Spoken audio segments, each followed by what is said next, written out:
Hi hello friends, ಎಲ್ಲರಿಗೂ ನಮಸ್ಕಾರ. ಜನವರಿ 12 ಸ್ವಾಮಿ ವಿವೇಕಾನಂದರ ಜನ್ಮದಿನ. ಅವರ ಜನ್ಮದಿನವನ್ನ ಯೂತ್ ದಿನಾಚರಣೆಯನ್ನಾಗಿ ಆಚರಿಸುತ್ತಾರೆ. ಯೂತ್ ಡೇ ಅಂತ ಹೇಳಿನೂ ಕರೀತಾರ. ಅದ್ರ ಪ್ರಯುಕ್ತ ಈ ಸ್ವಾಮಿ ವಿವೇಕಾನಂದರ ಕೆಲವೊಂದಿಷ್ಟು ಕೋಟ್ಸ್ಗಳನ್ನು ಇವತ್ತು ಹೇಳ್ತೀನಿ ಈ ವಿಡಿಯೋದಾಗ. ಅವರ ವಿದ್ವತ್ ವಾಣಿಗಳನ್ನು ನಾನು ಈ ವಿಡಿಯೋದಲ್ಲಿ ಹೇಳುತ್ತೇನೆ. ನೀವು ಯಶಸ್ಸನ್ನು ಪಡೆಯಲು ದೃಢ ಪ್ರಯತ್ನ ಬೇಕು, ಅಪಾರ ಇಚ್ಛಾಶಕ್ತಿ ಬೇಕು. ನಾನು ಸಮುದ್ರವನ್ನೇ ಪಾನ ಮಾಡುತ್ತೇನೆ ಎಂದು ಪ್ರಯತ್ನಶೀಲನು ಹೇಳುತ್ತಾನೆ. ನನ್ನ ಸಂಕಲ್ಪದ ಮುಂದೆ ಪರ್ವತಗಳೇ ಪುಡಿ ಪುಡಿ ಆಗುತ್ತವೆ ಎನ್ನುತ್ತಾನವನು. ಇಂತಹ ಶಕ್ತಿಯನ್ನು ನೀವು ಪಡೆಯಿರಿ, ಕಷ್ಟಪಟ್ಟು ದುಡಿಯಿರಿ, ನೀವು ಗುರಿ ಸೇರುವುದು ನಿಶ್ಚಯ.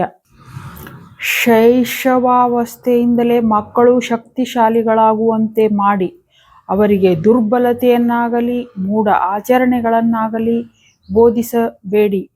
ಅವರನ್ನು ಶಕ್ತಿವಂತರನ್ನಾಗಿ ಮಾಡಿ.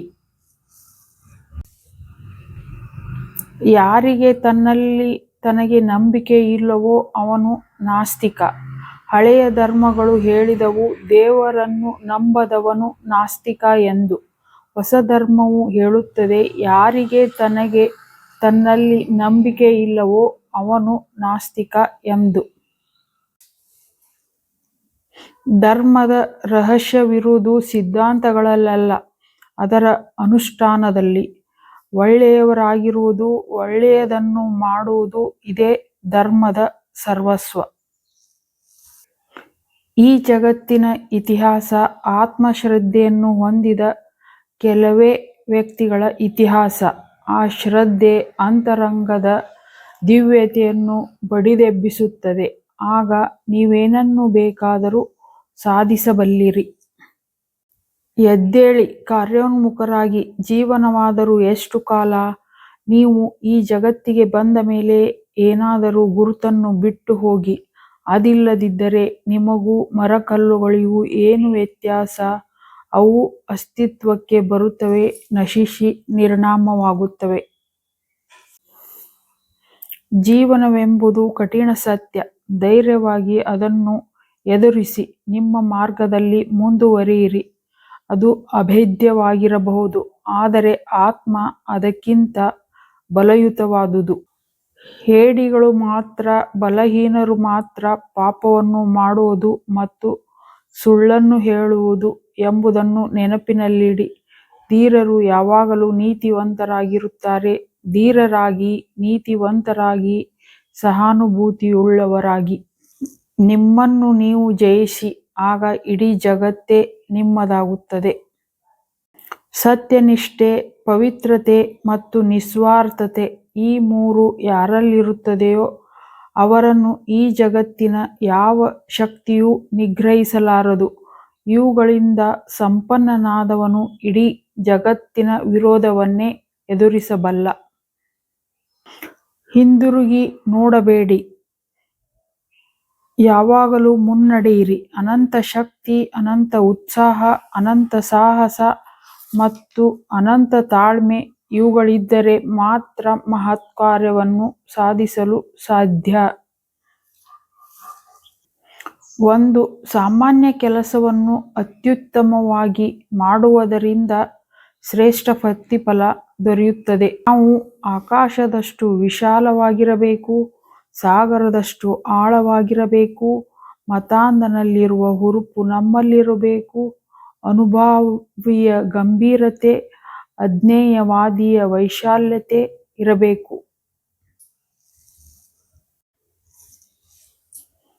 ಮಾನವನಲ್ಲಿ ಈಗಾಗಲೇ ಅಡಗಿರುವ ದೈವತ್ವದ ಪ್ರಕಾಶನವೇ ಧರ್ಮ. ಪ್ರಾಣಿ ಸಹಜ ವ್ಯಕ್ತಿಯನ್ನು ಮನುಷ್ಯನನ್ನಾಗಿಸಿ, ಮನುಷ್ಯನು ದೇವರನ್ನಾಗಿಸುವ ಭಾವನೆಯೇ ಧರ್ಮ. ನಿಮ್ಮ ನಂಬಿಕೆಯಂತೆ ನೀವಾಗುತ್ತೀರಿ. ನಿಮ್ಮನ್ನು ನೀವು ಋಷಿಗಳೆಂದರೆ ನೀವು ನಾಳೆ ಋಷಿಗಳೇ ಆಗುತ್ತೀರಿ. ಪ್ರತಿಯೊಬ್ಬನಲ್ಲಿಯೂ ಪೂರ್ಣ ಋಷಿತ್ವವನ್ನು ಪಡೆಯುವ ಸಾಮರ್ಥ್ಯ ಅಂತರ್ಹಿತವಾಗಿದೆ. ಶಕ್ತಿಶಾಲಿಗಳಾಗಿ ಶ್ರದ್ಧಾವಂತರಾಗಿ ಆಗ ಎಲ್ಲವೂ ನಿಶ್ಚಿತವಾಗಿ ಸಾಧಿಸಲ್ಪಡುತ್ತದೆ.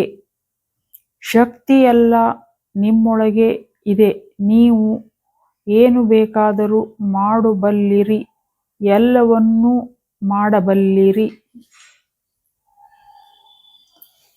ಸ್ವಾರ್ಥವೇ ಅಧರ್ಮ, ನಿಸ್ವಾರ್ಥವೇ ಧರ್ಮ.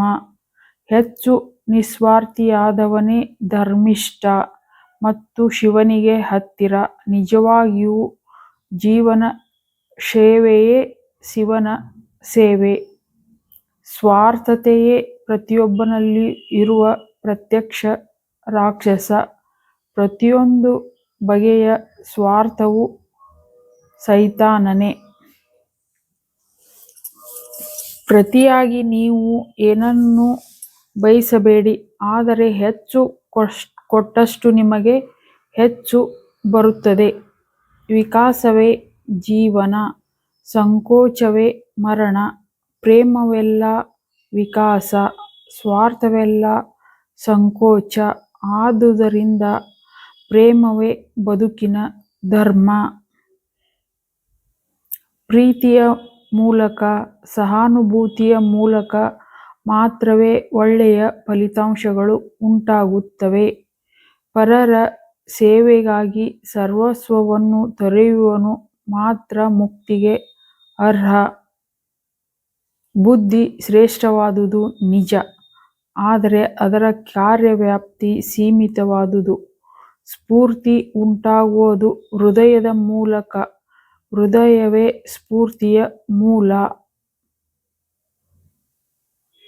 ವತ್ಸ, ಪ್ರೀತಿಗೆ ಸೋಲೆಂಬುದಿಲ್ಲ. ಇಂದೋ ನಾಳೆಯೋ ಅಥವಾ ಯುಗಾಂತರವೋ ಸತ್ಯ ಗೆದ್ದೇ ತೀರುವುದು. ಪ್ರೀತಿ ಖಂಡಿತ ಜಯ ಗಳಿಸುತ್ತದೆ. ನಿಮ್ಮ ಮಾನವ ಬಂಧುಗಳನ್ನು ನೀವು ಪ್ರೀತಿಸುತ್ತೀರೇನು? ಜೀವನಾವಧಿ ಅಲ್ಲ. ಪ್ರಾಪಂಚಿಕ ವಿಷಯಗಳೆಲ್ಲ ಕ್ಷಣಿಕ. ಆದರೆ ಯಾರು ಇತರರಿಗಾಗಿ ಬಾಳುತ್ತಾರೋ ಅವರೇ ನಿಜವಾಗಿ ಬಾಳುತ್ತಾರೆ. ಉಳಿದವರು ಜೀವನ್ಮೃತರು. ಪರಹಿತಕ್ಕಾಗಿ ನಿಮ್ಮ ಜೀವನವನ್ನು ಮುಡುಪಾಗಿಡಿ.